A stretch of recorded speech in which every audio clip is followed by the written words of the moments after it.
Hey, Shalom Israel. We'll get started in just a second.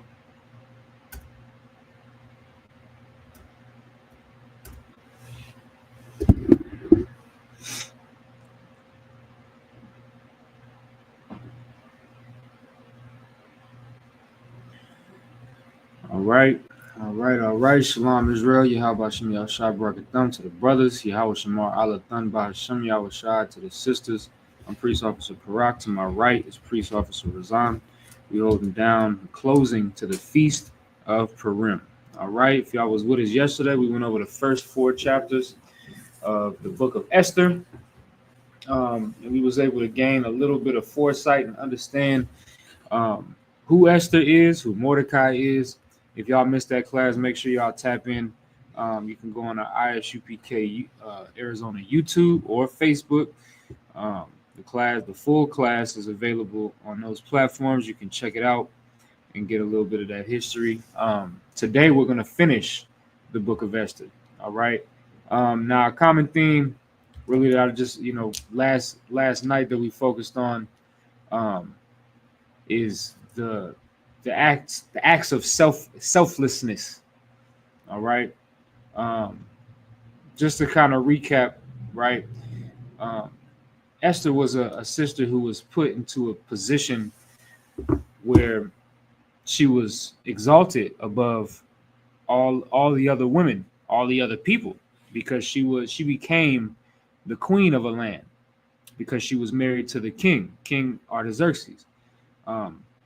And because of the righteous training that her uncle Mordecai raised her up in, she didn't allow that to get to her head. She still knew and understood that she was an Israelite and that she was no better than the worst of her people, than the lowliest of her people. And that's the mindset that we all need to have as Israel. As Israel, we have to understand that the best of us is no better than the worst of us. If one of us is doing bad, then we all doing bad. Right. That's true unity. Not pretending to shake hands and patting each other on the back and talking behind each other's back. No. True unity is understanding that none of us is better than the next man, and that we have to come together under one banner and realize that we are the Lord's chosen people, and the Lord designed it that way because we have to come together, like Zephaniah the 2nd chapter says, right? This sister Esther understood that. Mordecai understood that. And what we're going to find out tonight is that this act and trait of selflessness could save an entire nation. We talked a little bit yesterday, if you remember, about that crab in a bucket mentality. Right. All right. Just to kind of go back over that again. The crab in a bucket mentality is if you put a bunch of crabs in a bucket, all right, each crab is going to try to make its way to the top by stepping and crawling over other crabs. And you know what ends up happening? Nobody ever makes it to the top. Nobody ever makes it out of that bucket because they all trying to step on each other to get out. They all end up staying in. Nobody ever reaches that goal. Well, that's us. That's Blacks, Hispanics, and Native Americans. We consistently try to step on each other's toes to try to get to the top. We consistently shoot each other down. And I'm not talking physically. I'm talking about mentally. I'm talking about spiritually. I'm talking about in every way. We shoot each other down instead of building each other up and working with one another, right? Well, that's going to keep us in this condition. What Esther did and what Mordecai did is what can get us out of this condition, which is being selfless instead of being selfish. And so we're going to continue on from where we left off. So what was we at? Was that chapter 5? Okay, so now we're going to read the book of Esther, chapter 5, and we're going to start at verse 1, and we'll run this thing on down. All right? The book of Esther, chapter 5, verse 1. Now it came to pass on the 3rd day that Esther put her royal apparel and stood in the inner court of the king's house. And she stood in the inner court of the king's house. Now, if we can recall, the last thing that we read was that Esther told Mordecai that she was going that the nation needed to pray for her and fast for her for 3 days because she was about to do something dangerous. What was she about to do? Remember, Haman put out a hit on the children of Israel. what was it, like to the sum of $180 million? Yeah.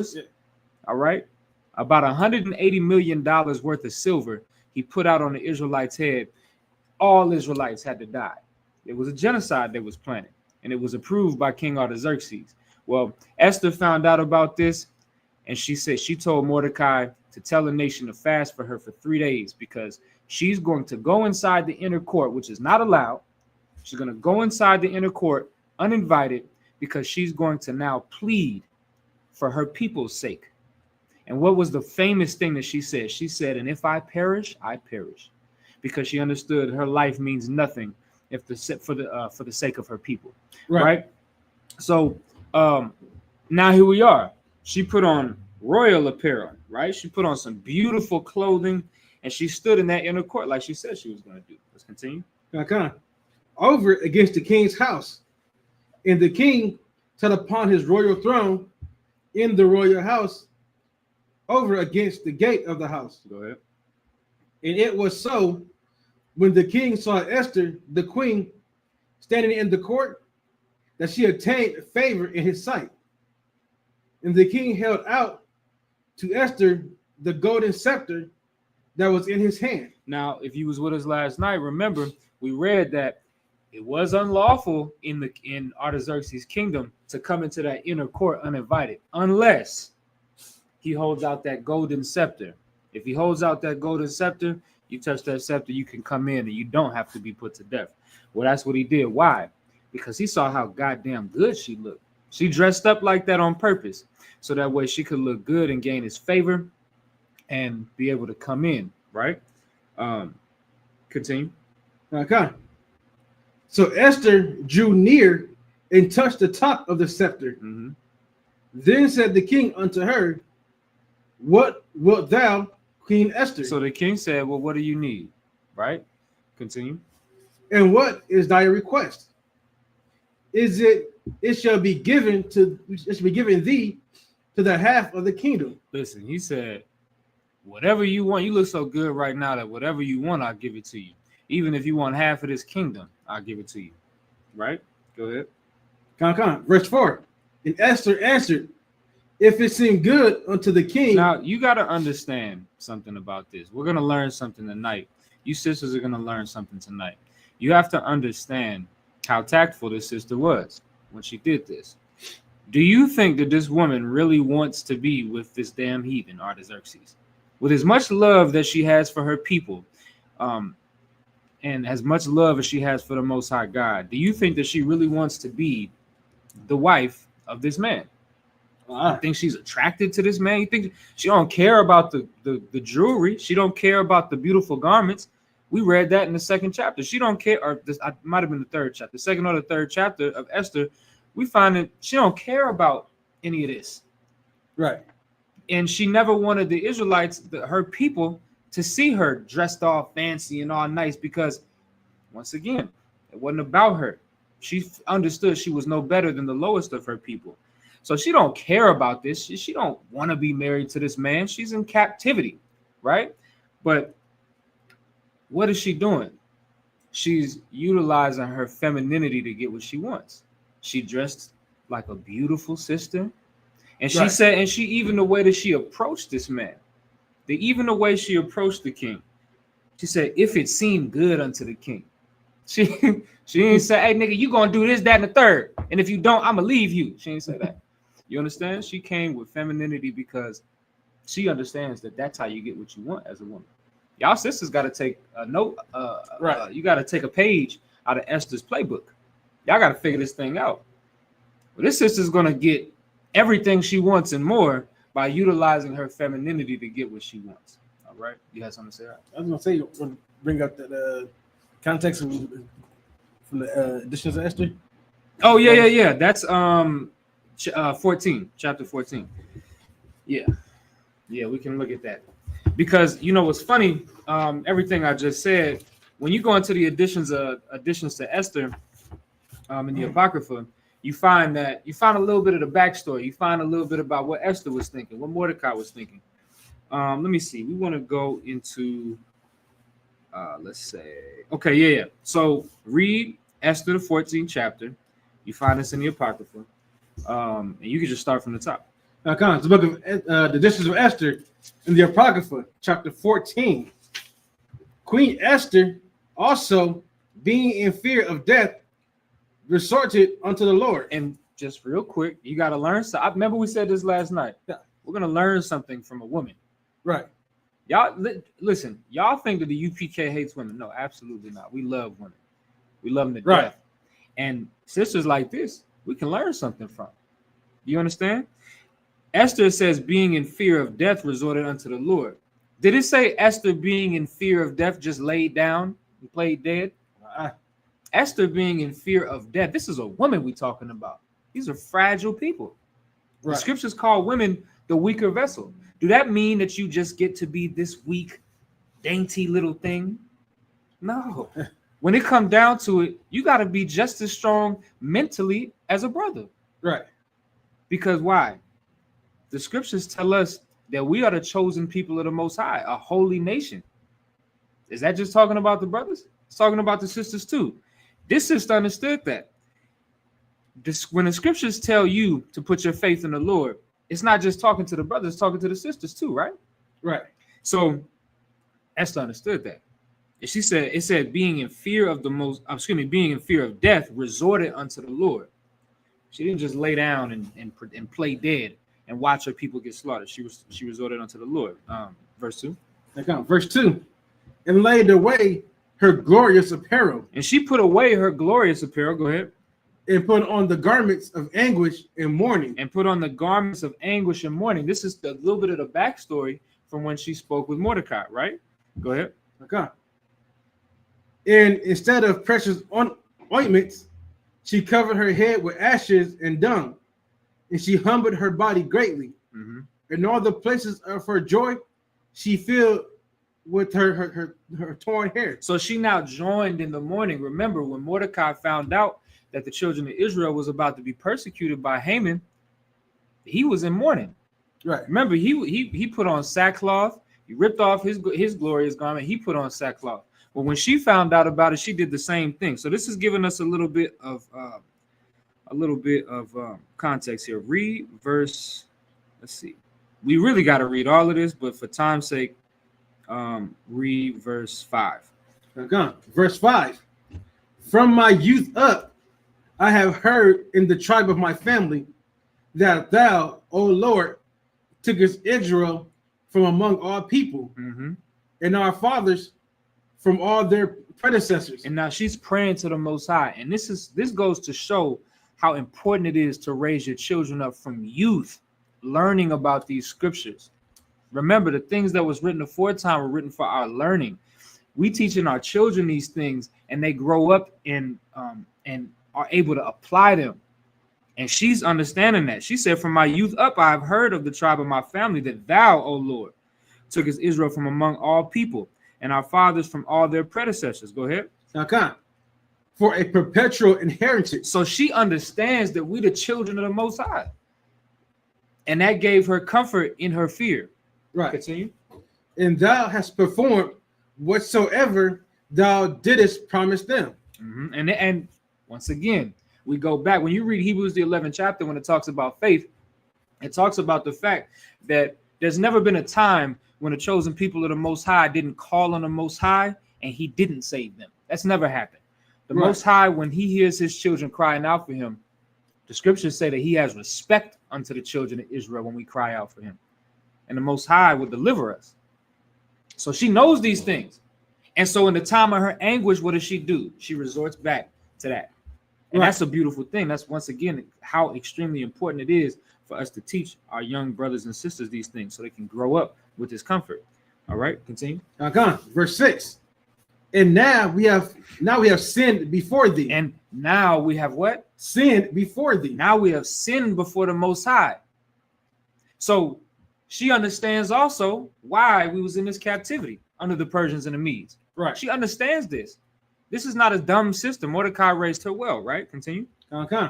Therefore hast thou given us into the hands of our enemies. See, Esther knows more than the average Christian today, because the simple-minded Christians that we are amongst today, they don't understand why the transatlantic slave trade happened. They don't understand why sharecropping took place. They don't understand why Jim Crow took place. They don't understand these things. They don't understand why the Mexicans are being persecuted right now. They don't understand that. Esther understood that because we sinned against the Most High, these curses came upon us. She understood Deuteronomy, the 28th chapter. You think she didn't? She understood that. So she's saying, because we sinned, the Most High has given us into the hands of our enemies. Read verse 7. Okay, verse 7. Because we worship their gods. Because we worship their gods. Remember, that's the breaking of the commandment. Remember, Exodus the 20th chapter tells us, thou shalt have no other gods before me. When you break the Lord's commandments, he puts you in slavery. That's what we find. That's the reason we went into the Egyptian captivity. We went into the Babylonian captivity, the Assyrian captivity, under the Persians and the Medes. And that's why we're in captivity right now in America. Right. So what we're reading about, and Esther understands, it still applies here today, 2025. All right. You had something? A lot, sir. Go ahead. Okay. Oh Lord, thou art righteous. Nevertheless, it satisfies them not that we are in bitter captivity, but they have stricken hands with their idols. So now she's making a plea to the Most High. Read verse 12. Okay. Verse 12. Remember, O Lord, make thyself known in time of our affliction. Hey, and this sister knew how to pray. This sister knew how to pray. You should read this prayer and understand how you can provoke the Most High to be on your side. How you can provoke the Most High to be with you instead of your enemies. This sister was bad. She understood how to talk to the Most High. Let's keep reading. Now pay attention to what she says. Okay.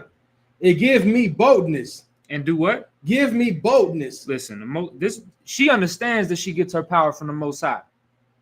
Everything about you, the essence of every fiber of your being comes from the Most High.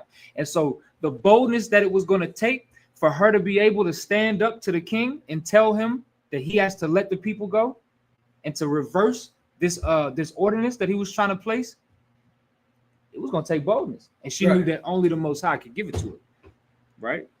So she said, and give me boldness. Go ahead. O King of nations. O King of the nations. Go ahead.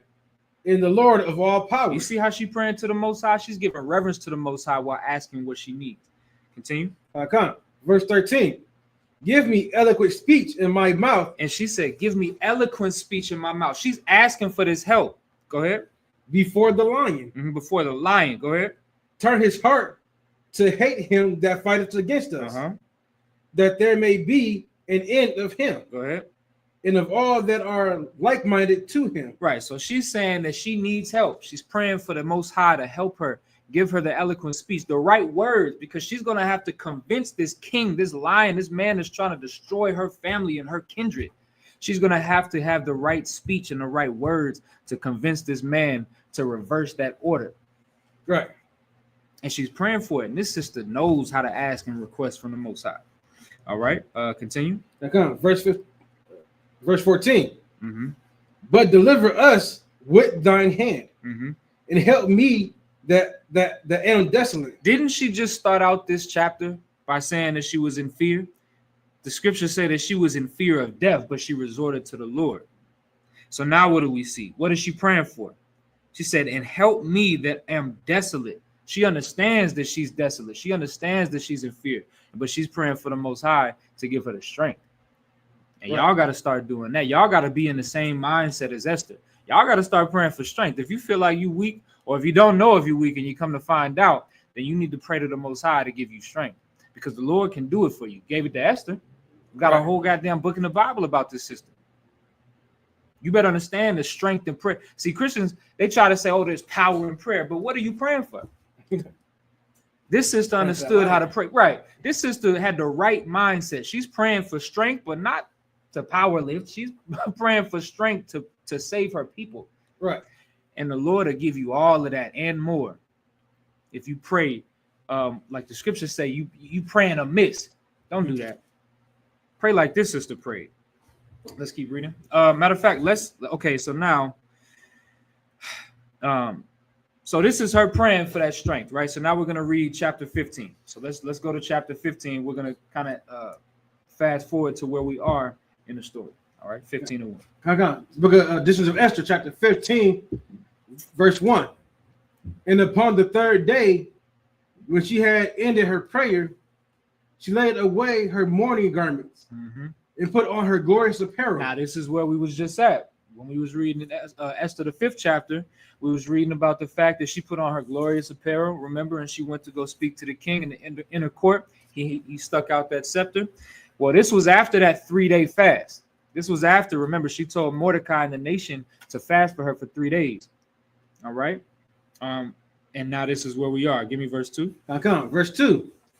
And being gloriously adorned, after she had called upon God, who is the beholder and savior of all things, she took 2 maids with her, and upon the one she leaned, as carrying herself daintily. And this is what you have to understand. She was carrying herself daintily. What does it mean for a woman to carry herself daintily? That's like extremely feminine. All right. That's daintily damn near means like weak looking, like you need a man. You just look like you need a man. That's what dainty means in this context, right? And that's how she carried herself. And of course, to this man, it was very attractive, right? Which, remember, we saw that he was like, whatever, as good as you look right now, you can have whatever you want, even half the kingdom, if you ask for it. Okay, let's keep reading. Okay. Verse 4. And the other followed, bearing up her train. And remember, when I said she was looking weak, she had 2 maids, one on each side, and they was damn near holding her up like she was just weak, like she couldn't even walk. Okay, keep reading. Okay, verse 5. And she was ruddy through the perfection of her beauty. And she was ruddy through that word really just means like pretty, right? Good looking. All right, go ahead. And her countenance was cheerful and very amiable. And she didn't come to the king with a frown on her face. Remember what we were just talking about, right? Yeah. She didn't come to the king with a frown on her face, snapping her fingers at the man. She came looking cheerful and amiable, like she was happy to see the king. Right. This is how you sisters, listen, take note. Take a page out of this sister's playbook, because this is how you get what you want from your man. You understand me? I know, listen, I understand it sounds vain, but this is just the way life works. I want y'all to understand that. And we're going to see that it worked so well that she was able to salvage the kingdom of Israel, the nation of Israel, right? Okay, continue. Okay. But her heart was in anguish for fear. But she looking cheerful and amiable and happy to see the king, but in her heart, she's scared half to death. But she's not letting that show. Right. And that's strength. Keep going. Okay. Verse 6. Then having passed through all the doors, she stood before the king, who sat upon his royal throne, and was clothed with all his robes of majesty, all glittering with gold and precious stones. And he was very dreadful. And he was very dreadful. A man with that much power, a man that with the tap of his scepter can cause his servants and his guards to slice your goddamn head off. I mean, it's a scary man. Right. You got whole nations full of people that are willing to kill for this man. So he is scared. So remember, she wasn't scared for no reason. This is a scary cat. All right. And he was very dreadful. Continue. Now, verse 7. Then lifting up his countenance that shone with majesty, he looked very, very fiercely upon her. And so when he looked up and he saw her in the inner court, which is where she wasn't supposed to be because she was uninvited, he looked upon her fiercely. Okay. Now watch what happens. Continue. Okay. And the queen fell down. And she fell down. Go ahead. And was pale. Uh-huh. And fainted. Uh-huh.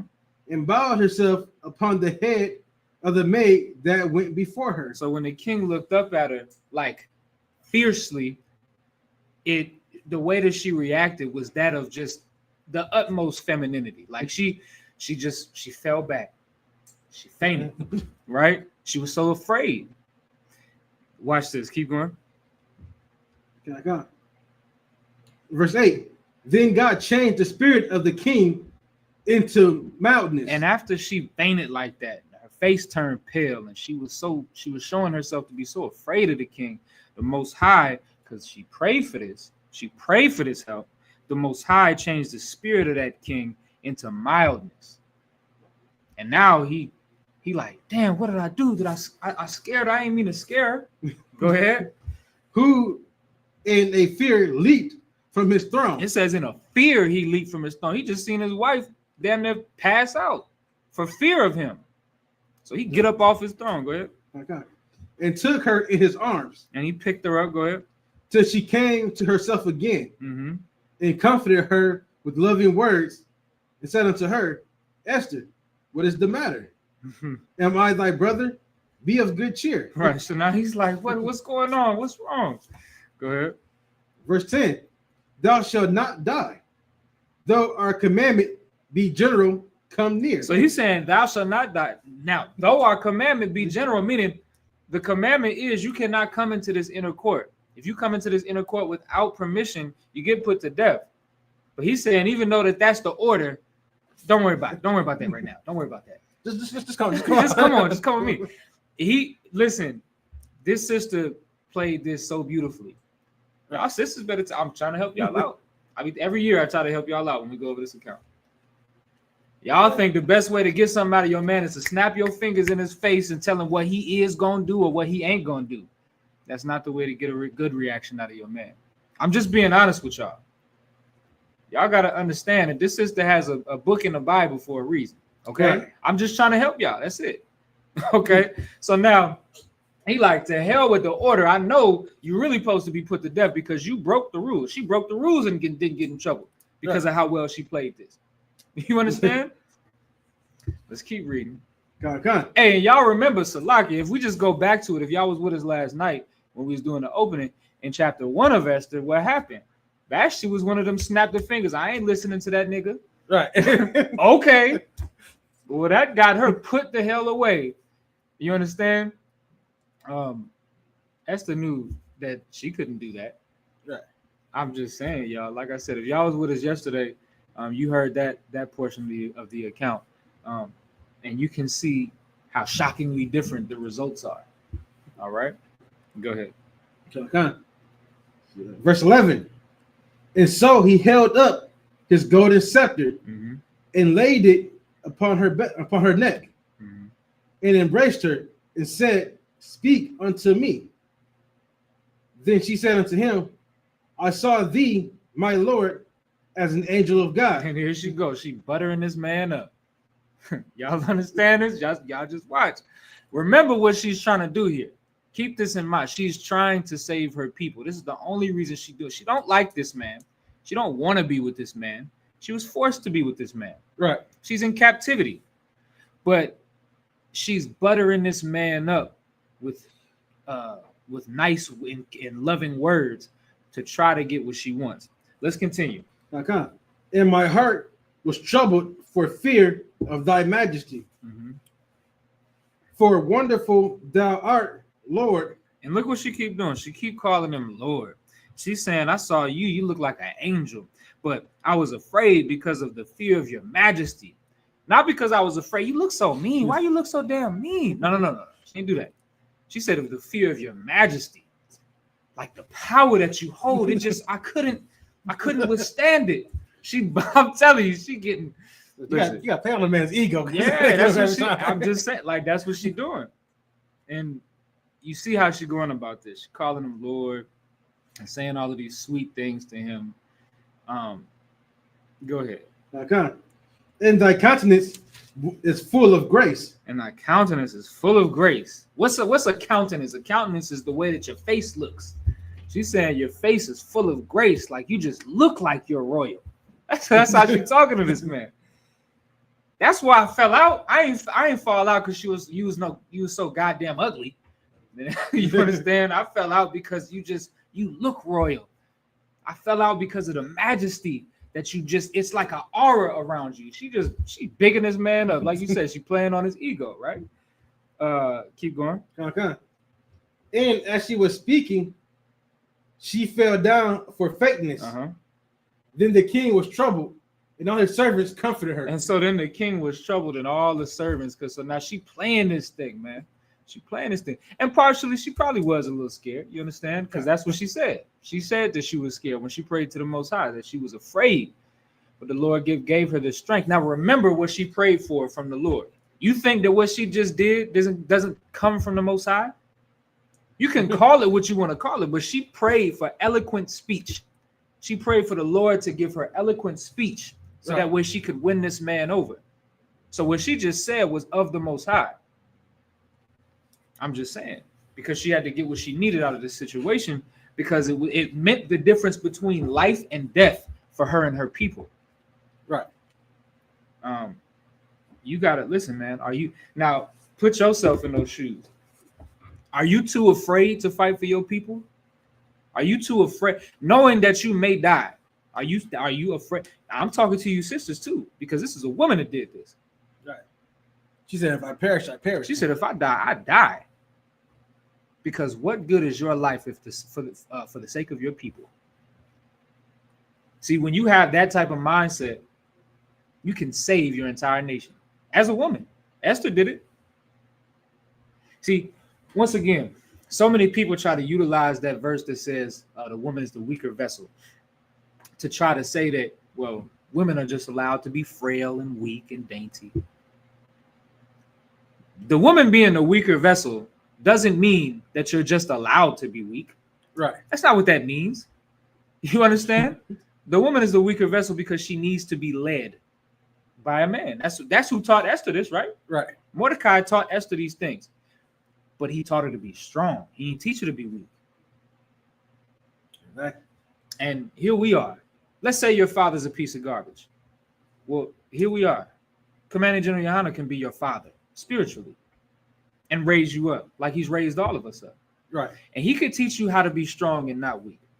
See, just like he teaches all of these brothers, some of these brothers was absolutely weak. Matter of fact, all of us was weak. What I mean by that is, when we was in the world, what we could have been the roughest, toughest cats, but we was weak to our flesh. And the Most High sent prophets to build us up and to be strong, so that way we could be raised up into prophets and into priests. And so we could go out and we could teach our people and put our life on the line. And if we perish, we perish. Right. Well, guess what? You can be raised up as a sister the same way. You can have that same mindset. Now, no, you don't need to go out to camp and speak. That's a man's job, to teach the people. But you know what you can do? You can stand firm in the truth. You can stand firm on your beliefs. You can make sure that nobody ever can come up against the men of the Lord, not in your presence. What you can do is be like Esther, and you can realize that your life means absolutely nothing if your people are not safe. And right now in America, the children of Israel are in captivity. We are absolutely not safe. So you shouldn't be able to rest. Just like Esther, you shouldn't be able to rest until kingdom come. Just like all of these brothers that you see putting their life on the line, on the forefront. You got to do it the same way. Right. I'm not saying nothing that don't come out the scriptures. We're reading about it. See, y'all, some of y'all might have thought he said we're gonna learn from a woman tonight. Ha ha. Got them right where they want them. Nope. We learning something from a woman, and it's that you can't be no weak broad in here. You got to be strong. And now, see, they don't like when we get on the sisters, but y'all got some examples, some big shoes to fill. Right. Look at Esther. How many of y'all know about Judith? That sister cut a man's head off for the truth. You understand? Y'all got some big shoes to fill. Does it sense to put the nail to the heathen? Yeah. I mean, y'all got some big shoes to fill, man. I'm just letting y'all know that the sisters in this Bible was absolutely strong. Look at what Ruth did. You understand? Y'all got examples. So just like we got examples of mighty men like David who had to put his life on the line, us brothers, we got to follow that. But y'all not far behind. Right. Judith was. I'm sure. Man, once again, you see examples of women using their femininity, like with Judith. You know what I'm saying? That man, she played her role just right. She ain't try to like be loud nothing. He came in there and asked for something. She gave him some warm milk. To put to sleep. She was very, like she was pretending to be a very humble to her home, just to be able to put that man to death. Yeah. And it was for this. It wasn't because he cheated. No. We're not talking about that. You sisters, don't do that. This was for what? The sake of her people. Yeah, come on. Think about that. I mean, look at the other examples that we got in the book of 2 Maccabees, the 7th chapter. That's an entire excerpt out of the Bible that talks about the strength of a woman who raised 7 sons to be just as strong as her. Okay. So strong that when faced with death, I mean, she had to watch all 7 of her sons die. And we're not talking about a bullet to the head and they dropped on they, and they dropped and died. No. We're talking about limbs cut off. We're talking about getting burned to death. Yeah. Put in a hot cauldron and literally seethed to death. She had to watch all of that. And then when it was her turn, the scripture said that she died manfully. What was the term that I think that was the term that they used for one of the brothers, right? To die manfully. But it said that she had the strength of a man. It's something like that, right? Meaning that she wasn't just a dance. Ooh, I don't want to have to. No. See, sisters don't get no excuses, man. Yes. These laws apply to everybody. You got to be strong. The scriptures tell us to be strong and be courageous. You understand? If I remember correctly, leaving that same story, she told the last son, her last son, not to go out like no punk. Yeah. Look, I'm about to find. Hold on. It's 2 Maccabees, the 7th chapter. So like, we got a little bit of time. Yeah. 2 Maccabees, the 7th chapter. I'll just read it real quick for time's sake. It's the 7 and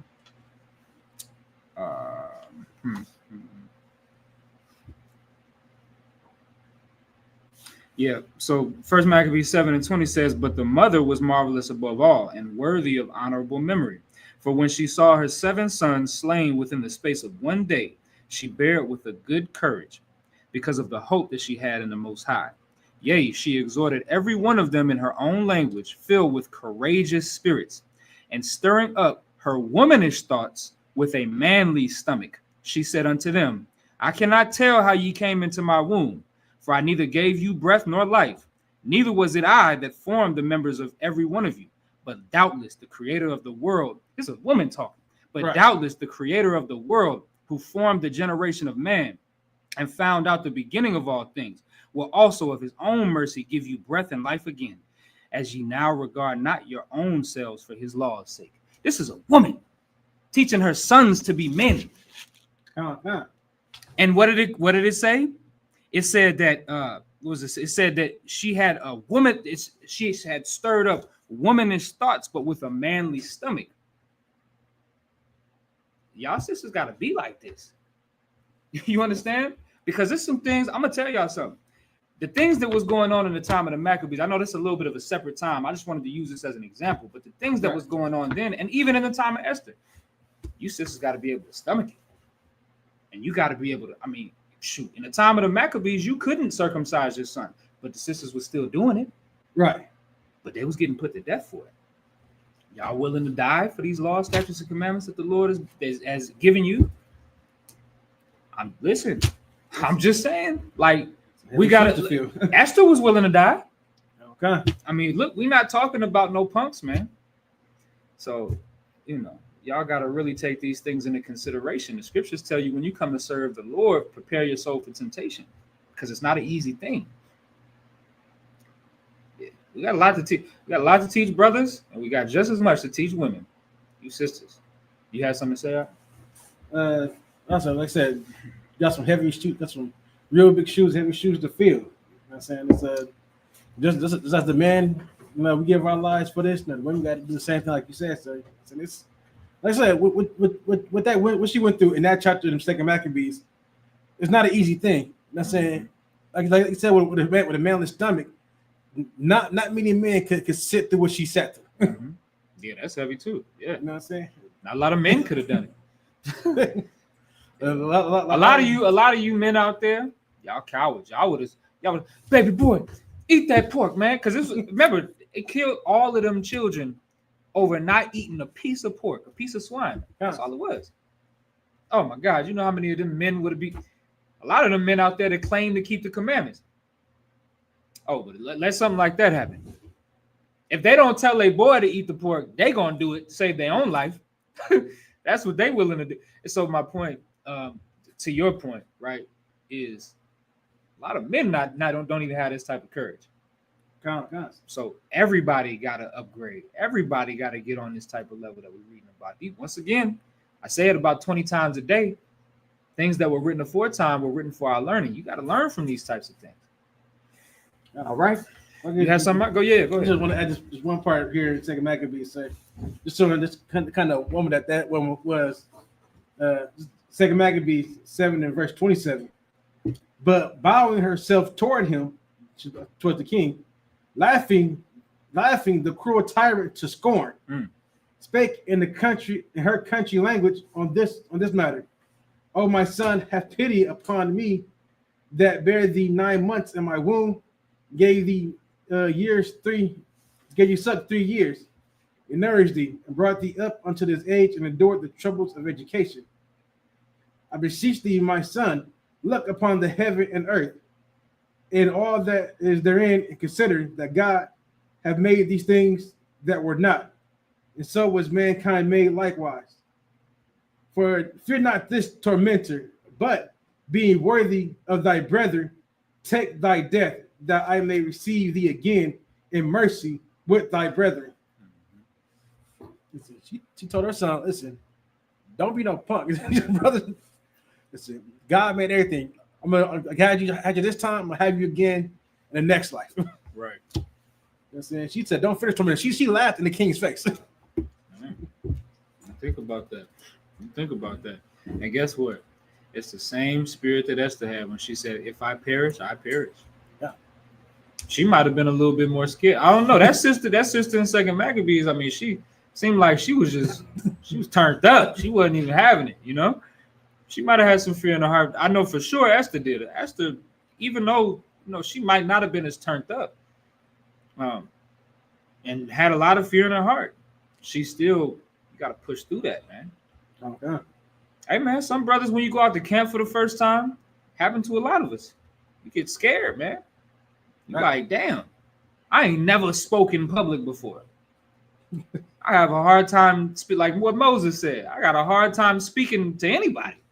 Right. You want me to be a public speaker now? I mean, that's intimidating. And then you got, people want to kill you. You up there talking, speaking the truth. People want to kill you. You got to fight through that fear. You got to fight through it. That's the only way. See, fear is going to destroy you, man. Fear is going to kill you. If you allow your fear to take over your life, fear will absolutely destroy you. You'll have nothing left. Right. But if you can conquer that fear, you'll still feel it.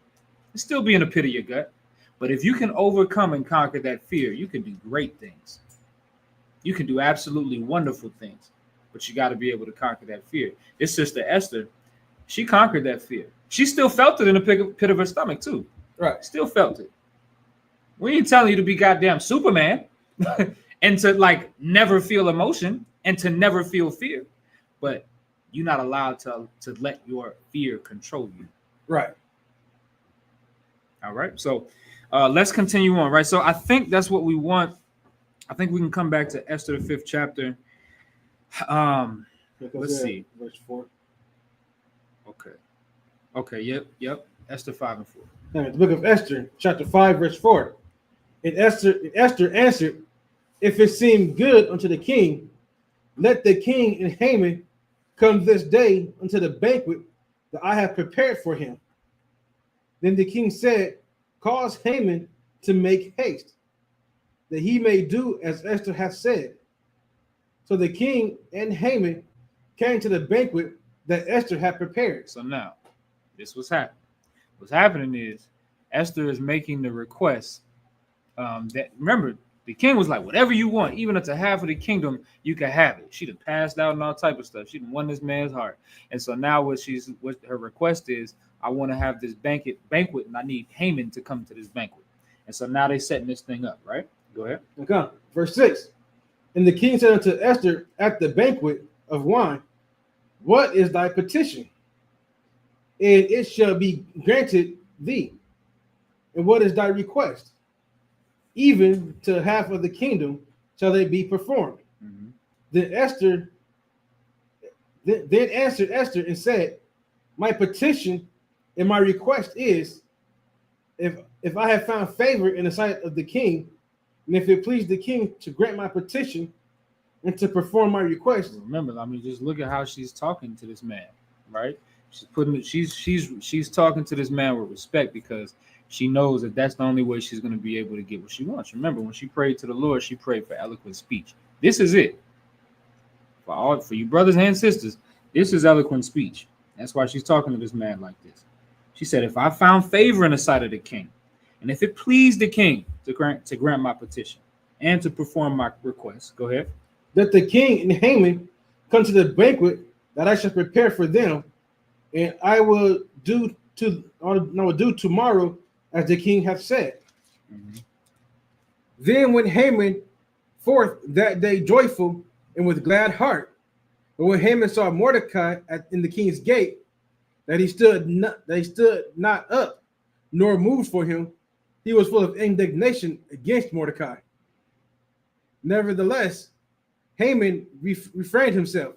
But when he came home, he sent and called for his friends and Zeresh, his wife. So yeah, remember what we read last night, right? When Haman saw Mordecai, remember Mordecai was the only one that didn't bow to Haman at the king's request, right? And because of this, that's why we're in this whole mess right now in this story, right? Because when Mordecai didn't bow to Haman, it infuriated him. And he said, look, all of these Israelites got to die because of this. And that's why that decree was sent forth for all of the Israelites to be put to death. It's the whole reason we're here. All right. Let's read. Go ahead. See this. He coming through. You see this man still not giving up reverence. Still not giving a reverence. He still don't give a damn. He's still like, so he really think Haman's like, he's like, he think I'm a chump or something. Mm-hmm. Yep. He gonna learn. So he's like, you know what? I ain't got time for him today. Right. And he like in the back of his mind, he like, yeah, I already put out this decree. It was sealed with the king's ring.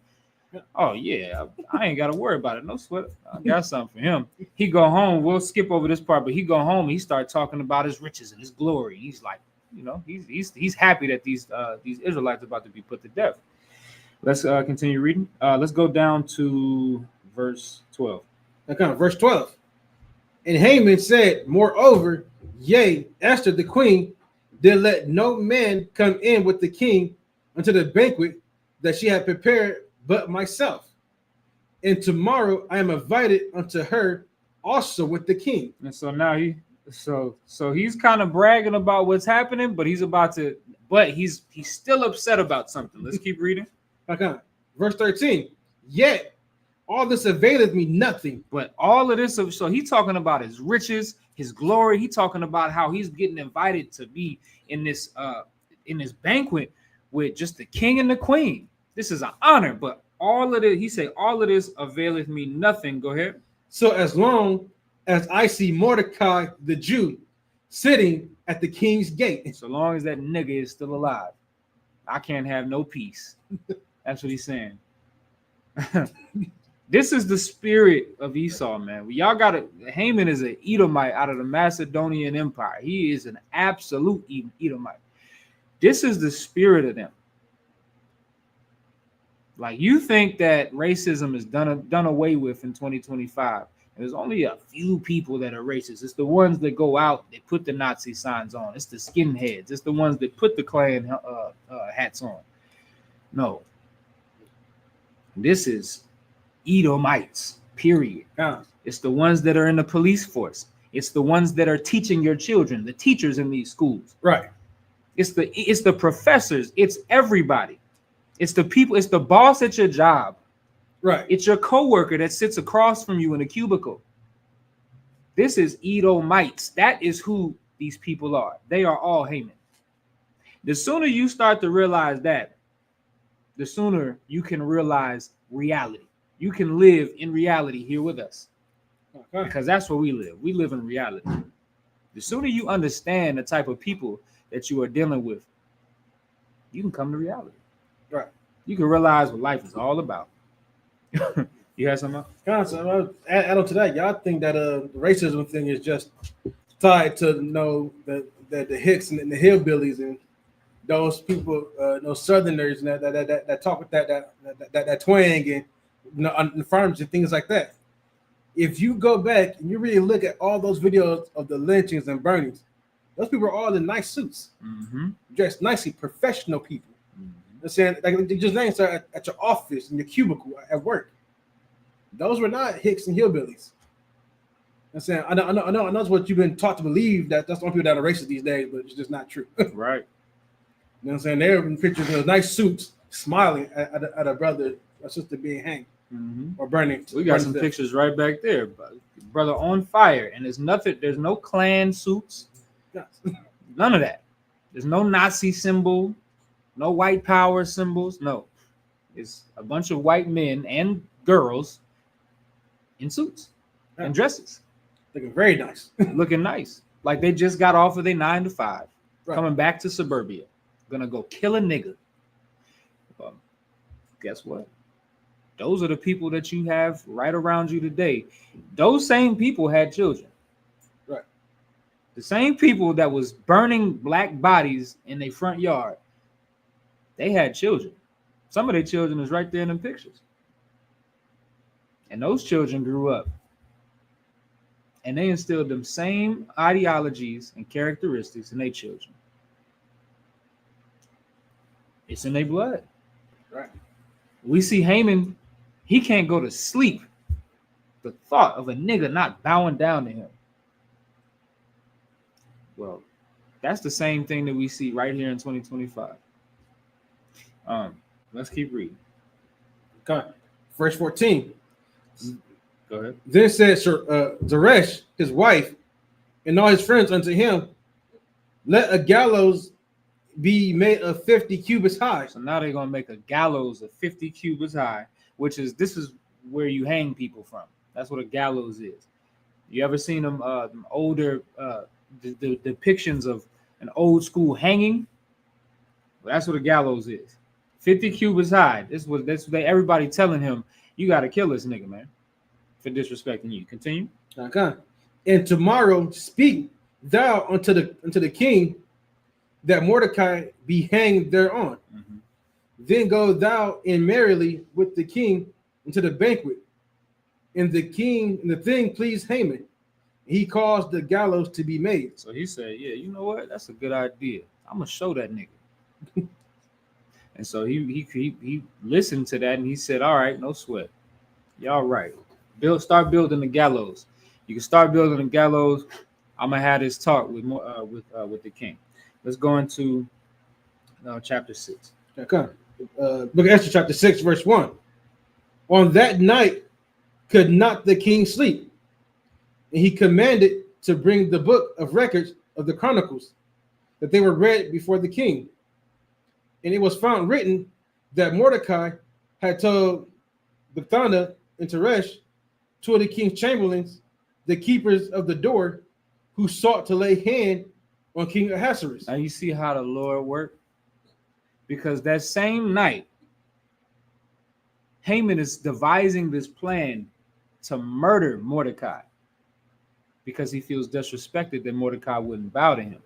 That same night, the Most High put it on Artaxerxes' mind, the king's mind, to go and look into the chronicles. And within the chronicles, it was written that Mordecai had told his servants that there were two chamberlains that were plotting to kill the king. Remember that? If y'all was with us last night, we went over that. When Mordecai told the king's servants, hey, there's some chamberlains out here that's trying to put the king to death. They plotting on, they speaking evil of the king. So Mordecai looking out for the king, right? Right. Well, the Lord is so masterful the way that he put this thing together. Because as Haman is thinking of ways, devising plans to murder this man, the Lord is putting it on the king's mind to reverence this man. Like, hey, this man looked out for me. Right. It's a beautiful thing, right? And just remember that the Lord will do that for you, man. When your ways please the Lord will do things like this to you or for you. The Lord will prepare a table in front of your enemies, like King David said. If you don't, and y'all better start checking. We had a class about this a week or two ago. You better start checking your faith, because if you really believed in God like you said you would, said you did, then you would believe this and start acting on it. Anyway, let's continue, right? Now come, verse 3. And the king said, what honor and dignity hath been done to Mordecai for this? So he's saying, did y'all do anything for this man? Did y'all do any? Mordecai, him telling the servants that them chamberlains were going to kill me, were plotting on me. Did y'all do anything to reward this man? Go ahead. Then said the king's servants that ministered unto him, there is nothing done for him. So they said, no, we didn't give him no reward, nothing. Right? Go ahead. Okay. Verse 4. And the king said, who is in the court? Now Haman has come into the outward court of the king's house to speak unto the king to hang Mordecai on the gallows that he hath prepared for him. Lord, masterful. Go ahead. Verse 5. And the king's servant said unto him, behold, Haman standeth in the court. And the king said, let him come in. So Haman came in. And the king said unto him, what shall be done unto the man whom the king delighted to honor?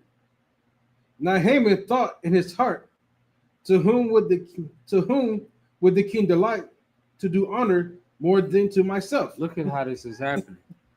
Like once again, King David said, the Lord will prepare a table in front of my enemies.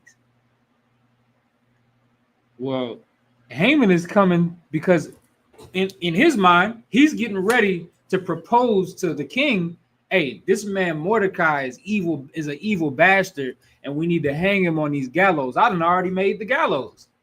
He finna come, he done already had his servants build those gallows so that way Mordecai could be hung on them.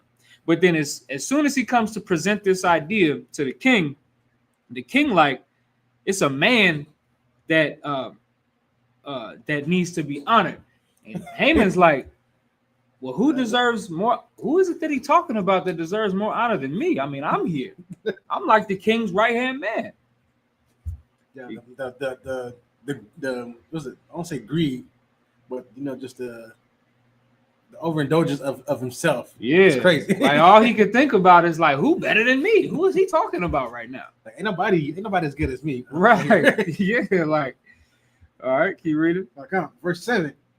And Haman answered the king, for the man whom the king delighted. Haman answered the king, for the man whom the king delighted to honor. Let the royal apparel be brought, which the king useth to wear, in the horse that the king rideth upon, in the crown royal which is set upon his head.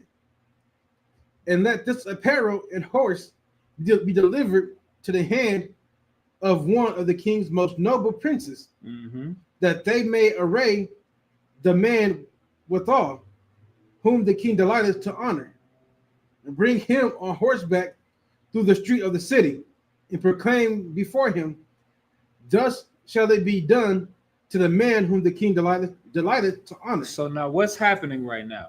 So the king is asking Haman, hey man, what you think I should do? There's a man that I really got to honor because he did something for me. What you think we should do for him? Haman like, who the hell could he be talking about? Whatever. Okay, this is what we're going to do. This is what you could do for that man that you want to honor. You can give him, it says, you can bring him royal apparel, even the royal apparel that the king used to wear, and a horse that the king rides upon. It's a great honor. And a crown royal, which is set upon his head. We're going to, whoever this man is, Haman's saying, whoever this man is, we're going to honor him greatly. All right? You don't even realize that it's the man that he sought to kill. Right. Let's keep reading. Now come, verse 10.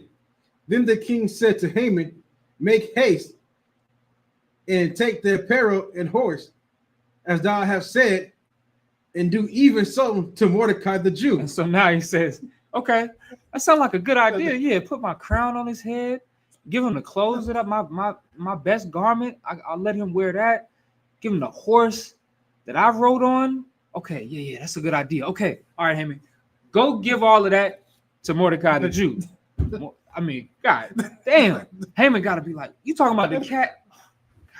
This cat, the cat that I was. He ain't told the king about his plan, but he thinking it's the cat that I was trying to tell you we should kill and hang on these gallows that I didn't have my servants building all night.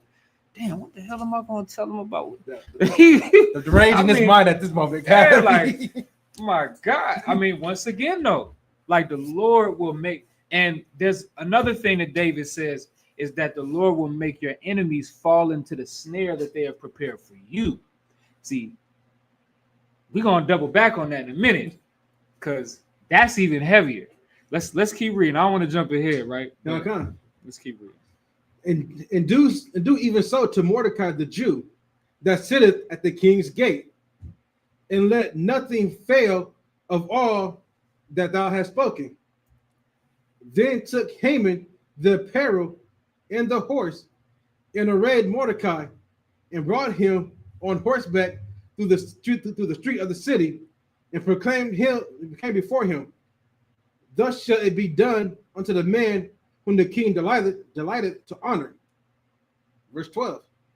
And Mordecai came again to the king's gate, but Haman hasted to his house mourning, and having covered his head, his head covered. So he pissed off, man. He like, oh my God, the same cat. And he remember, it's not even just about the fact that he had already built this gallows to hang this man on, but it's about the principle. This is the man that would not bow to him, and now he's getting all of the honor. And when you think about it, more honor than Haman, because Haman is the king's like right-hand man, but Mordecai is getting to wear the king's garments, his best garments. He's getting to ride the king's horse, and he's getting to wear the king's crown. So Haman is just, I mean, he jammed up, man. His pride is eating away at him. His pride is absolutely in. We're going to see how far your pride can make you fall. See, having this type of spirit of pride is the spirit of Esau. It's the spirit of Edom. And you're going to find out swiftly that pride cometh before destruction, like the scriptures say. And Haman's destruction cometh quickly. Right. Let's read about it. Let's continue on. Verse 13. And Haman told Zeresh his wife and all his friends everything that had befallen him. So he go home and he tell his wife and all his buddies about all of the things that we just read, right? Go ahead. Then said his wise men and Zeresh his wife unto him, if Mordecai be of the seed of the Jews, before whom thou hast begun to fall. Before whom thou hast begun to fall, go ahead. Thou shalt not prevail against him, but shalt surely fall before him. See, Zeresh, his wife, and all of his wise men were truly wise, because they saying what the Bible says, which is there shall be no enchantment against Israel. Against Israel shall not a dog move his tongue. There's nothing that you could come up against these people with and prosper. Haman tried to come up against the children of Israel, not realizing that the Lord was with Israel. Right. And that the Lord was going to make an example out of Haman, and we're going to talk about it for thousands of years. This happened 2,500 years ago. Here we are today, sitting at a podium in Phoenix, Arizona, across the world from where this happened 2,500 years later, talking about the fall of this man. I mean, the Lord is masterful, man. Absolutely masterful. Let's continue. Verse 14. And while they were yet talking with him, came the king's chamberlains.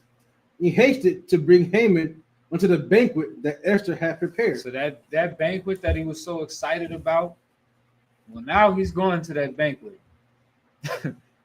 Let's keep reading. Let's get Esther 7 and 1. Look at Esther chapter 7, verse 1. So the king and Haman came to the banquet with Esther the queen. And the king said again unto Esther on the second day of the banquet of wine, what is thy petition, Queen Esther? So now here we come.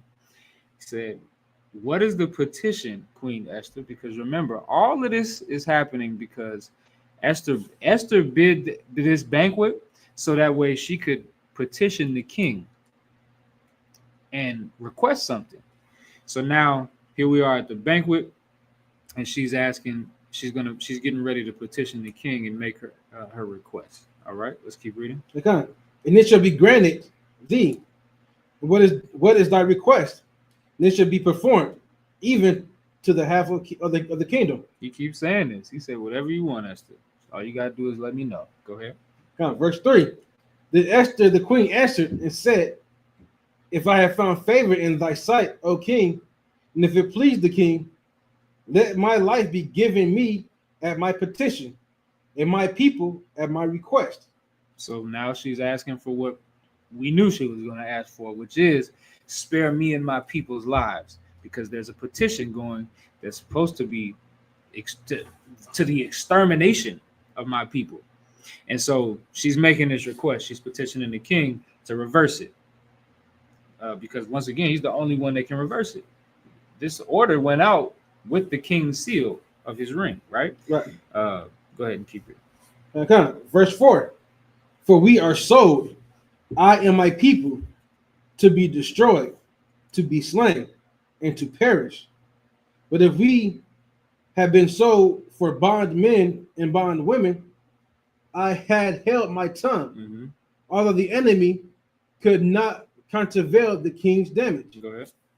Then the king Ahasuerus answered and said unto Esther the queen, who is he, and where is he that dares presume in his heart to do so? So now, Esther is making this request to the king and asking the king to reverse this order that once again was sealed with the king's ring. Was supposed to have been with the permission of the king. She's telling him all of the details about this order, which is my people are going to be slain, my people are going to be destroyed, and my people are going to perish. And she said, "Look, if the order would have been that we'd have had to be sold for bondmen and bondwomen, then I might have held my tongue. But the order is that we all die, and I'm begging you to save my life and my people's life." Artaxerxes, the king, is like, who ordained this? What? I didn't know nothing about this. Keep reading. Okay. Verse 6. And Esther said, the adversary and enemy is this wicked Haman. The adversary and enemy is this wicked Haman. This the man, and look how she's framing this. She's framing this like, yeah, that's the enemy, that's the wicked man, because he tricked you. Because remember, Haman handed this order over to the king to sign off on, and just like a executive order being passed down to the president's desk, he just, all right, sign, because Haman's supposed to be like his advisor. He's supposed to be able to trust him. So he's signing these things off, still sealing it with his ring, not realizing that this man then slipped in an order to basically kill and exterminate not only his wife, but his wife's entire nation, his wife's entire family. That's it. You got to imagine that, what I'm saying? Like saying a king, like a president, the king is just like a busy individual. Somebody aspects of the kingdom, he has to run. It's just one of the reasons why he has advisors and things like that. And why the advisors that he chooses have to be trusted. So when he's like coming through, like she's telling him what's happening, he's like, well, I don't even remember even signing that into law. Right. He said, who ordained this? Who is he? And where is he? Who's trying to do this? And once again, she go off and says, the adversary, the man that's in charge of this whole situation is Haman. Right? Go ahead. Then Haman was afraid before the king and the queen. Damn, and he like, oh my God, I'm jammed up. And remember, Zeresh, his wife, told him, it's like, hey, that Mordecai, if he really a Jew, if he really an Israelite, them guys chosen people. You didn't know that? She's like, yeah, this ain't gonna end well for you, honey. This ain't gonna listen, you're gonna fall before him. That's a tough one. Let's keep reading. Okay. Verse 7. And the king, arising from the banquet of wine in his wrath, went into the palace garden And Haman stood up to make requests for his life to Esther, the queen. So he like, oh my God. He look at the king. He like, oh shit, the king is pissed off. Oh my God. Let me go talk to Esther. I gotta make a petition to her. She the only one who can save me at this point. I know I can't talk to the king. He pissed off. He got up and left. Right. He got up and left. I gotta talk to Esther. She the only one that can. Go ahead. Okay. For he saw that there was evil determined against him by the king. Go ahead. Verse 8. Then the king returned out of the palace garden into the place of the banquet of wine. And Haman was fallen upon the bed whereon Esther was. So as he's like, let me go talk to the queen. Let me go talk to Esther. He goes and jumps on the bed like, hey, you gotta help me. So now he's on the bed with Esther. Put this picture in your head. You understand? Put this picture in your head. Now he's frantic, jumps on the bed with Esther. Go ahead. Okay. Then said the king, will he force the queen also before me in the house? This is crazy, man. So now it looks like he's trying to SA. For those of y'all for the TikTok, I don't want to get banned on TikTok or Facebook or YouTube, but y'all know what I'm saying. To assault. Now it looks like he's trying to assault Esther. So he like, damn. So not only did you try to kill her, now you trying to assault her in my house? I'm still here. Like, goddamn. I only went outside. The Lord is masterful, yo. Y'all got to understand, like, the Lord will really do this for you. The Lord, when your ways please the Most High, He will absolutely ravage your enemies in front of you. They will be destroyed. Haman is going through it, brother. Not only did he devise a plan to try and kill Mordecai and hang him on the gallows because he didn't bow to him. Well, that got overthrown because now Mordecai is like the honorary man inside of the king's court. Right.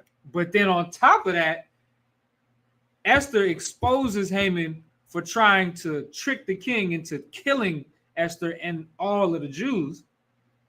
But then on top of that, as he's begging and pleading for mercy from Esther, he jump on the bed with Esther. The king come back at the right moment. Like, are you trying to assault my wife? Not only have you done all of these stuff, I'm already pissed off at you for all of the other things that you're here for. All of the charges that you got against you. But now you're going to try to assault my wife? The Lord put that thing together like a puzzle. You can't, like, the series of events can't get any worse. It couldn't get any worse. But it will. But watch this. But wait, there's more. Continue. Come. As the word went out of the king's mouth, they covered Haman's face. So as soon as he come in there, hey, you trying to assault my wife too? They go put a bag over his head. That's it. Continue. Verse 9. And Harbona, one of the chamberlains, said before the king, behold also the gallows 50 cubits high, which Haman had made for Mordecai, who had spoken good for the king, standeth in the house of Haman. Then the king said, hang him thereon. Now the same gallows that Haman had built to wrongfully execute Mordecai on, the king said, Haman gotta die. Hang him on those same gallows. Like, remember what I said when I quoted David's song. Your enemies will fall into the same snare that they have prepared for you. When your enemies set a trap for you, they didn't even realize they were setting that trap for themselves. Right. When Haman prepared that gallows to hang Mordecai thereupon, he didn't realize when he was getting that built that was going to be the instrument of his own destruction and not Mordecai's. Y'all got to understand what kind of God you serve. Like, the Lord is absolutely masterful. He could make this happen to you. Right. Or he could make it happen to your enemies. You better pick the right side of God to be on, because the Lord can absolutely destroy you from the ground up. You have something?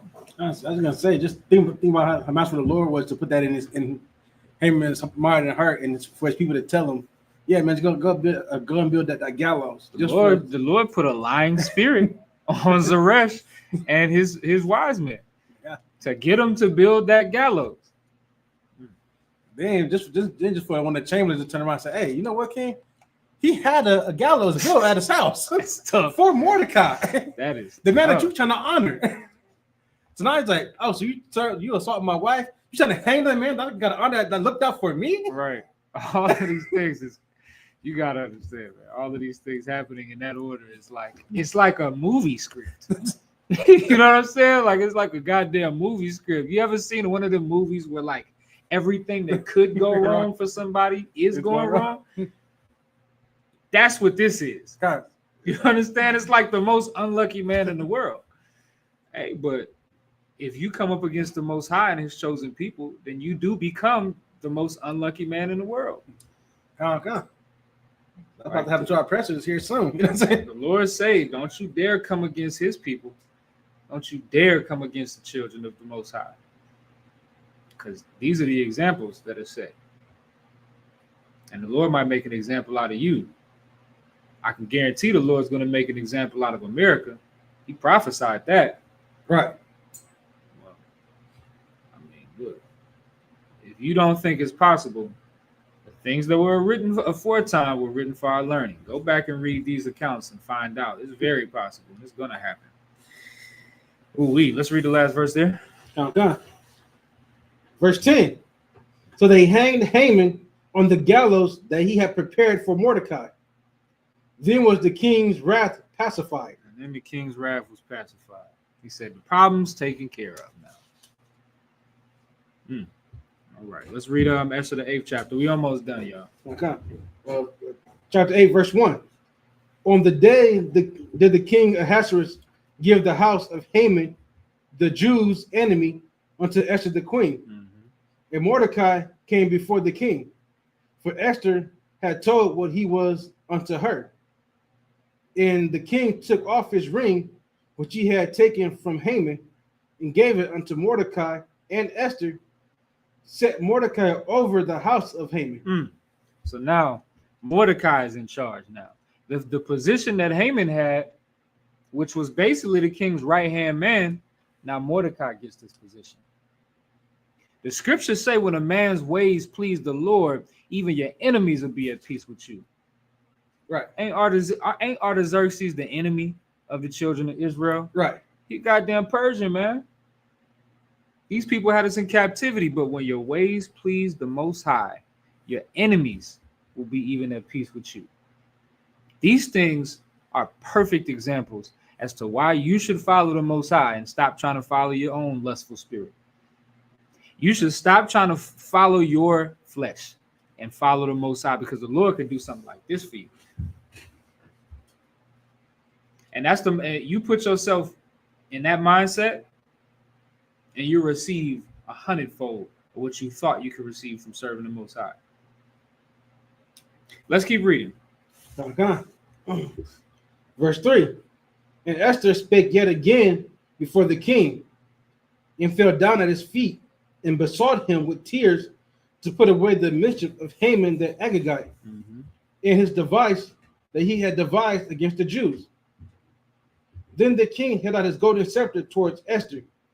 So Esther arose and stood before the king, and said, if it please the king, and if I have found favor in his sight, that the thing seem right before the king, and I be pleasing in his eyes, let it be written to reverse the letters devised by Haman, the son of Hammedatha, the Agagite, which he wrote to destroy the Jews, which are in all the king's provinces. Right. So with this sister's wisdom, she like, okay, well, we got Haman out of the picture, but the thing that I wanted to take care of still ain't taken care of, which is we got to reverse this ordinance that was set out to put the children of Israel to death. We got to reverse that ordinance. And so she's making that plea to the king, right? Read verse 6, though. Okay, verse 6. For how can I endure to see the evil that shall come unto my people? Or how can I endure to see the destruction of my kindred? See, I want y'all to remember, out of all of this, remember the strength that Esther is showing here. Like every year when we talk about this, I really want everybody, and brothers and sisters alike, can learn from this. Understand and realize the strength that this sister is exhibiting here and the selflessness that she is showing. Like everything that just took place took so much strength and faith in the Most High. Right. But on top of that, the selflessness. She said, how can I endure to see the evil that shall come unto my people? She don't know every individual Israelite, but she understands that that's her family. From the youngest to the oldest, from the richest to the poorest. She understands that the children of Israel are God's chosen people, but not only that, they her family. Right. And they her responsibility. And if we can look at each other like that, if we could look at each other like we are each other's responsibility, we could deliver ourselves from death just like Esther delivered the children of Israel from death with the wisdom that she had, with the spirit that she had from the Most High. Y'all got to understand the power in selflessness. Let's keep reading. Okay. Verse 7. Then the king Ahasuerus said unto Esther the queen, and to Mordecai the Jew, behold, I have given Esther the house of Haman, and him they have hanged upon the gallows, because he laid his hand upon the Jews. Write ye also for the Jews, as it liketh you, in the king's name, and seal it with the king's ring. For the writing which is written in the king's name and sealed with the king's ring may no man reverse. And so now, the same thing that Haman did, remember, Haman wrote up that letter and devised that plan and came up with that ordinance that all the children of Israel had to be put to death. They had to be slain, exterminate them. And the king could seal that with his ring, and no man would be able to reverse it except for the king. Well, now that's reversed. And now, because of the favor that she had gained by her strength and by her faith in the Most High, she gained this favor of the king, so much so that now she could write up whatever she wanted for the children of Israel. And the king was going to seal it with his ring. And nobody would be able to reverse it except for that king. Keep reading. Okay. Verse 9. Then were the king's scribes called at that time in the 3rd month, that is the month Sivan, on the 3 and 12th day thereof. 3 and 20th day thereof. 3 and 20th day thereof. Mm-hmm. And it was written according to all that Mordecai commanded unto the Jews, into lieutenants and the deputies and rulers of the provinces which are from India unto Ethiopia, and 127 provinces, unto every province according to the writing thereof, and unto every people their language, and into the Jews according to their writing and according to their language. Mm-hmm. So now she's writing out this decree, and it's going to every piece of Artaxerxes' empire. All right, the same way that decree had went out that Haman had sent. Well, now it's going back, except for now it's going to those same provinces, but now it's going to be reversed. It's going to reverse what Haman had done. Right? Continue. Okay. Verse 10. And he wrote in King Ahasuerus' name, and sealed it with the king's ring, and sent letters by post on horseback, and riders on mules, camels, and young dromedaries, wherein the king granted the Jews which were in every city to gather together and stand for their life, to destroy, to slay, and cause to perish all the power of the people and province that would assault them, both little ones and women, and to take the spoil of them for a prey. So now not only did it reverse what Haman did, but then it also gave the authority to the Jews, to the children of Israel, to fight back anybody that tried to come up against them. It gave authority to them. Keep reading. Okay, verse 12. And upon one day in all the provinces of King Ahasuerus, namely upon the 13th day of the 12th month, which is the month Adar. The copy of the writing for a commandment to be given in every province was published unto all people, in that the Jews should be ready against that day to avenge themselves on their enemies. Mm-hmm. Go ahead. Verse 14. So the posts that rode upon mules and camels went out, being hastened and pressed on by the king's commandment. And the decree was given at Shushan the palace. And Mordecai went out from the presence of the king in royal apparel of blue and white, with a great crown of gold, with a garment of fine linen and purple. And the city of Shushan rejoiced and was glad. Mm-hmm. The Jews had light and gladness and joy and honor. Verse 17.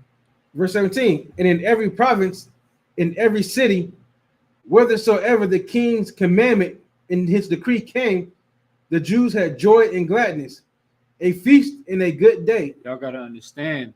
Remember, just a couple chapters ago, the children of Israel, the Jews, was in mourning. You understand? They was crying and they was in sackcloth. They was absolutely destroyed because once again, they found themselves in a situation where because of our sin, and we know that because of the book of Additions to Esther, the 14th chapter, because of our sin, we in a position to be destroyed by our enemies. But because of the righteousness of this sister and the man that raised her, the children of Israel were delivered from that destruction, delivered from imminent death. We understand that this man Artaxerxes had all of the power.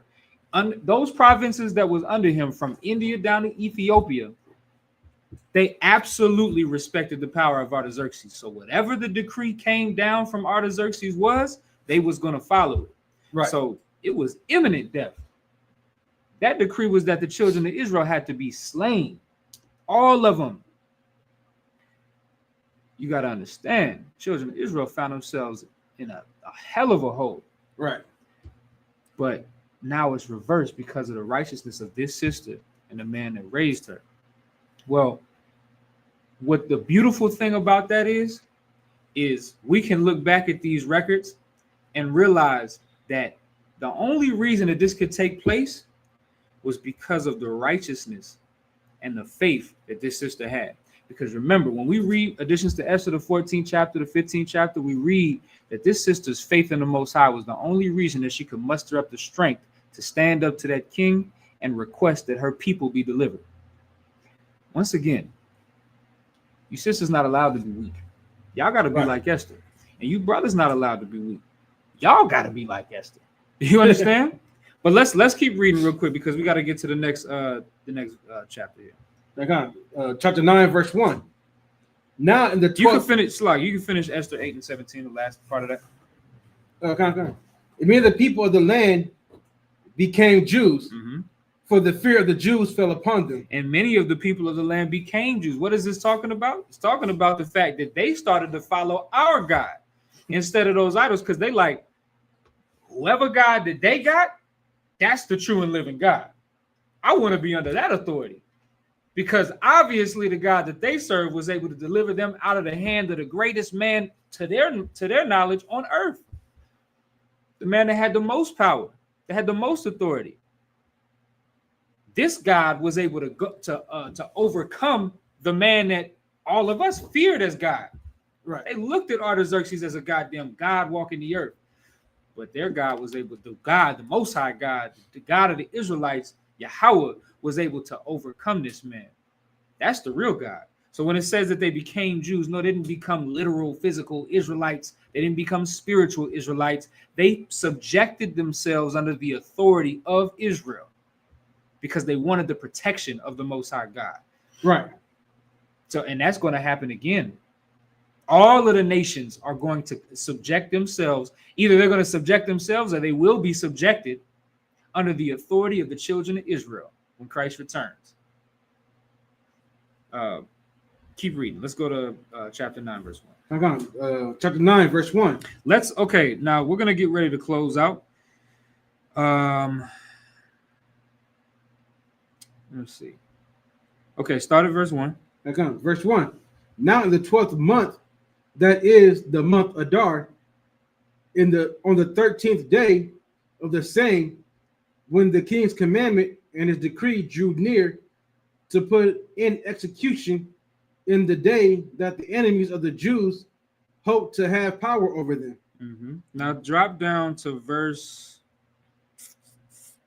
18. What we're gonna find is that after this decree had went out and the reversal of what Haman had done, the children of Israel went out and went to battle against these nations that would set out to destroy them. Well, nobody could stand against the children of Israel. We succeeded in all of our battles. We won all of our battles. And now we're going to drop down to verse, matter of fact, let's go to verse 20. Okay. Because now we're at this point, we're going to be celebrating our victory. And that's what you're going to find out, that's what yesterday and today was about, the Feast of Purim. Let's read verse 20. Okay. Verse 20. And Mordecai wrote these things and sent letters unto all the Jews that were in all the provinces of the king Ahasuerus, before both nigh and far, to establish this among them, that they should keep the 14th day of the month Adar. The month Adar is the 12th month of the Hebrew year. That's the month that we're in right now. Now, I know according to America, this is March, and this is the 3rd month of the year. But this month Adar is actually the 12th month of the year. It's at the end of the year. How do we know that? Because it's at the end of winter and coming into the beginning of spring. The new year is not in the dead of winter. The new year is in spring, when everything is blooming, when everything is budding. Right. That's when the new year is. All right. So I know according to this Gregorian calendar that we follow in America, this is the 3rd month of the year. But in all reality, according to the Bible and according to the Most High, this is the 12th month. And that's what today is. If you want to know what today is, it's not March 14th. All right. It's actually Adar, the 15th. And that's what day of the month it is. And these days are to be commemorated yearly. That's what we see. Mordecai is now making an executive order, if you want to call it that, to observe the 14th and the 15th day of the month Adar every year as a commemoration of what we just read about. Keep reading. Okay. To establish this among them, that they should keep the 14th day of the month Adar and the 15th day of the same yearly. Why? Keep reading. Verse 22. As the days wherein the Jews rested from their enemies. This is why we commemorate this day. We're going to close out by understanding why we've just celebrated the Feast of Purim. All right? Because it's the days wherein the Jews have rested from our enemies. We got rest from our enemies. Go ahead. In the month which was turned unto them from sorrow to joy. Remember, we just talked about that. In the month of Adar, we just went from sorrow, mourning, covered in sackcloth, thinking that our days are almost over. The nations are all coming up against us to slaughter us and to slay us. We in sorrow, we in mourning. But those days have now been turned into gladness. Why? Because that order has been reversed. The Lord is now on our side, and now we've slain our enemies. The same people who sought to come up against us. Keep reading. And from mourning into a good day, that they should make them days of feast and joy, and of sending portions one to another in gifts to the poor. So that's what this whole thing is about. All right. Give me verse 26. Verse 26. Wherefore they call these days Purim, after the name Pur. Right. So now the reason why this day is called Purim is in the Hebrew, the word Pur is Pawar, or Purim is the plural of Pawar, which is Pawarium. All right.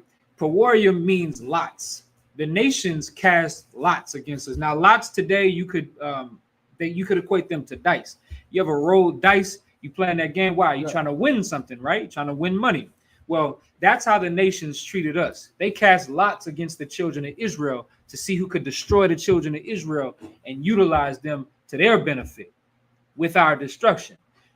The nations cast lots against us. That's what Purim is. But guess what? It don't matter how many lots they cast against us, because the Most High God is always going to prevail. And we find that evident within what we just read tonight. What we just read over the past 2 nights, when we read the book of Esther, we find out that there is no coming up against the Most High. But what you have to understand is you got to play a part in it too. Right. You got to be like this sister Esther. You got to be like that brother Mordecai. You got to be like all of these examples that you find in this Bible that explain to you and outline perfectly how to survive as a child of the Most High when everybody is persecuting you. When all the nations want to see you die. All the nations want to see you low down. You got to find a way to rise up above all of that. There's no way besides what the Lord has set out and outlined for us in his Bible. Right. The Lord has given you the guidelines on how to overcome your enemies. Remember, we just saw the table was prepared in the sight of Mordecai's enemies. Remember, he wouldn't bow to Haman because that was a wicked bastard, and he explained in the book of Additions to Esther that the only reason he didn't do that, he didn't bow to Haman, was because he wasn't going to bow to nobody but the Most High. And that righteousness alone, because he said it wasn't about pride, it wasn't about vainglory, but it was because I was not going to bow to no man. I was going to only bow to the Most High. Well, because of his righteousness, the Lord destroyed Haman right in front of him. See, but that only comes with the obedience and service to the Most High. You can't be a wicked sinner and expect the Most High to be on your side. You think if Mordecai was a wicked bastard that was in all manner of sin and disrespected the Most High by disobeying his orders, you think that the Lord would have looked out for him? The book of Baruch tells us, strive for the truth until death, and the Lord will fight for thee. I believe that's actually in the book of Ecclesiasticus, all right, in the Apocrypha. But the Lord tells us to strive for the truth until death, and the Lord will fight for us. So that's what we got to do. Remember, Esther was, absolutely afraid. This is a sister, man. Once again, the Bible calls them the weaker vessel, but she was not allowed to act on that weakness because as scared and afraid as she was, she didn't allow that to overcome or to trump her faith in the Most High. Right. So in addition to Esther, the 14th chapter, you see her pray to the Most High for strength. Pray to the Most High to give her the words so that way she could save her people. Because of the selflessness that she had, the children of Israel celebrate the Feast of Purim. We celebrate our victory over our enemies. We celebrate the fact that the Most High is on our side and not the side of our enemies. That's what we celebrate. And that's what this day is about, these 2 days. All right. Did you have anything else you wanted to add out? Wow, sir.